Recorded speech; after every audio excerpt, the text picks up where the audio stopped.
ఎప్పుడైనా కానీ మీరు కలుసుకున్నప్పుడు నిజంగా చెప్పండి, భక్తికి సంబంధించి, దైవానికి సంబంధించి, వాక్యానికి సంబంధించి, ఆత్మీయ జీవితానికి సంబంధించిన మాటలు ఎప్పుడైనా మాట్లాడుకున్నారా మీరు ఇద్దరు వ్యక్తులుగా కలిసి? ఒక కుటుంబం మరో కుటుంబం దగ్గరికి వెళ్ళిపోయినప్పుడు ఏమైనా మనం ఏం చేయగలుగుతున్నాం సంఘానికి, దేవుని కార్యక్రమాలలో మన కుటుంబంగా మనం ఎంతవరకు మన పాలు పంపులు పంచుకోగలుగుతున్నాం, ఏంటి మన పాత్ర ఏంటి అసలు అందులో అని ఏ రోజైనా రెండు కుటుంబాలు కలుసుకున్నప్పుడు, కూర్చున్నప్పుడు, మీరు మాట్లాడుకున్నప్పుడు, అయ్యో మనం ఏం చేయలేకపోయాం, సంవత్సర కాలం అయిపోయింది, కానీ ఈ సంవత్సరం అయినా కానీ మనం దేవుని కోసం ఏదైనా చేయాలి, ఈ సంవత్సరంలో మనమే ఎక్కువగా ముందుండాలి సంఘ కార్యక్రమాలలో అని ఏ రోజైనా మాట్లాడుకున్న దాఖలాలు ఉన్నాయా? ఉండవు. కేవలం వాక్యాన్ని బట్టే కదైనా మనమంతా కలుసుకున్నాం, ఆత్మీయతను బట్టే కదా మనమంతా ఒక్క కుటుంబంగా మార్చబడ్డాం.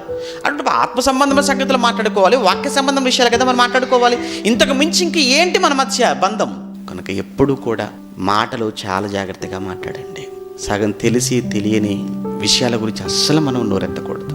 ఏదైనా మనకు తెలిస్తేనే తప్ప, అది కూడా నాకు తెలిసింది, తెలిసిన విషయాన్ని నేను వారితో మాట్లాడితే అది వాళ్ళకి ఎంతవరకు ఉపయోగపడుతుంది, అది ఎంతవరకు వారికి మేలు జరుగుతుంది? మరి వారికి వినేవారికి అది మేలు కలగనప్పుడు, వారికి క్షేమం కానప్పుడు, వారి ఆత్మీయ జీవితానికి అది ఉపయోగపడనప్పుడు, వాళ్ళు ఇంకా పాడైపోతారు అనుకున్నప్పుడు నేను ఎందుకు చెప్పాలి? ఆ విఘ్నత మనకు ఉండాలి.